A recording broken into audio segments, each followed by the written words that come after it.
Cryptocurrency ya kasance wani sabon abu ne da ya bayyana a duniya wanda ya samu karɓuwa gun mutane da dama. A cikin wannan bidiyon zan baku duk wani bayani da kuke da bukata akan cryptocurrency da duk wani tsare-tsare da yake tafe da shi wanda yake kokarin kawar da tsarin kuɗin mu na yau da kullum da kuma kasuwancin mu.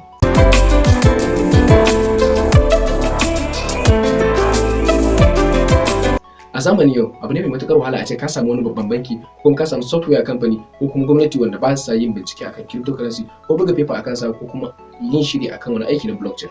Thomas Kappa, sanatan kasar Amurka, yana cewa kudin cryptocurrency mafi mai da hankali akai wato Bitcoin ya tafi da tunanin mutane, ya haifar da tsoro a wasu kuma ya rikitar da tunanin wasu. Kuma bayan labarai da wasu surutai da suka bayyana cewa mutane da dama kamar likitoci da wasu consultants da wasu 'yan kimiyya da 'yan fasaha haka suna da takaitaccen masani akan cryptocurrency, sukan yi rashin fahimtar ainihin cikakken abin da cryptocurrency yake tafi da shi. Saboda haka a cikin wannan bidiyo za mu kawo muku duk wani bayani da muke bukatar sani akan ya cryptocurrency yake aiki kafin mu je kan menene shi ainihin cryptocurrency. Mutane kaɗan ne suka sani, amma cryptocurrency ya bayyana ne a matsayin wata fasaha ta sabuwar kirkira. Wato Satoshi Nakamoto, mawallafin Bitcoin da babu wanda ya san sa, bai taɓa yin nufin ya kirkiri kuɗi ba. A bayaninsa na Bitcoin a 2008 ya bayyana cewa ya bunƙasa tsarin kuɗi da yake amfani da peer-to-peer network wato P2P.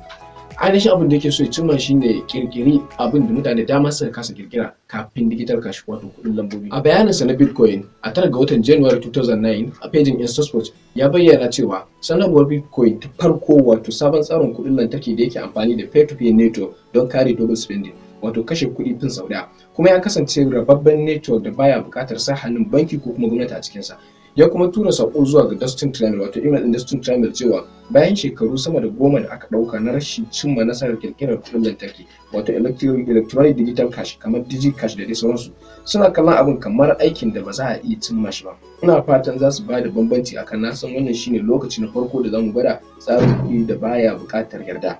Zuwa ga email din Dustin Trammell. Bayan kallon kasawar bankuna akan yawan satar da ake wa al'umma, Satoshi ya yi kokari wajen gina tsarin kuɗi wanda baya buƙatar wata hukuma a kansa, kamar su peer-to-peer network for file sharing domin tura sakon da muke kira da P2P. Wanda dalilin shi ya bada damar haihuwar cryptocurrency, wanda su ne abubuwan da Satoshi Nakamoto ya harhaɗa domin gane digital cash. Dalilin da ya sa haka ta faru kuma yana da ɗan matuƙar rikitarwa, wanda idan mutum ya samu damar fahimtar abin, su zaka ganci a cikin mutane ya ɗan fi su sani game da wannan abu wato cryptocurrency. Wannan dalilin ya sa muka ce za mu takaita muku bayani ta yadda za ku fahimci yaya cryptocurrency yake da kuma yadda network nashi yake amfani.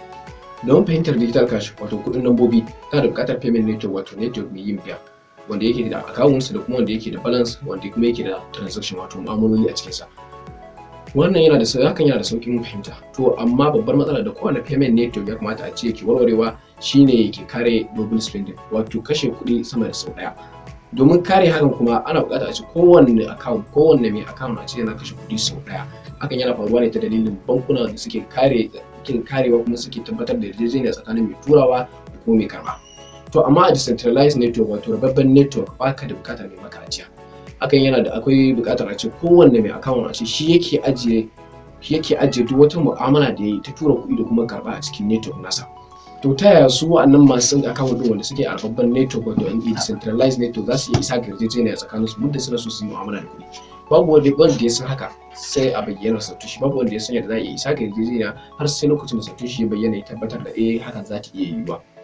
Babban dalilin shine domin a samar damar isar ga yarjejeniya ba tare da buƙatar banki ko sa hannun banki ko sa hannun gwamnati a cikin network din ba. Wannan shine abin da ya sa cryptocurrency ta zama abin mamaki ga al'umma da dama. To yanzu menene cryptocurrency? Shine dama main topic namu. Idan ka ɗauke duk wani bayani akan cryptocurrency ka ajiye shi gefe domin kana so ka bayar da cikakkiyar ma'ana akan cryptocurrency, kamar yadda muka sani shi kanshi kuɗi ba komai bane ba face yardajjen abin shiga wanda yake cikin database, wanda yake cikin account da kuma balance da kuma transaction.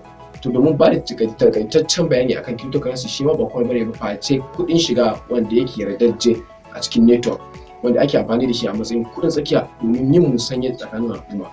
Kuma cryptocurrency yana samar da tsaro ne sosai a cikin network nashi bayan yin amfani da cryptographical functions domin tabbatar da tsaro tsakanin yin mu'amala wato transaction a cikin mutane.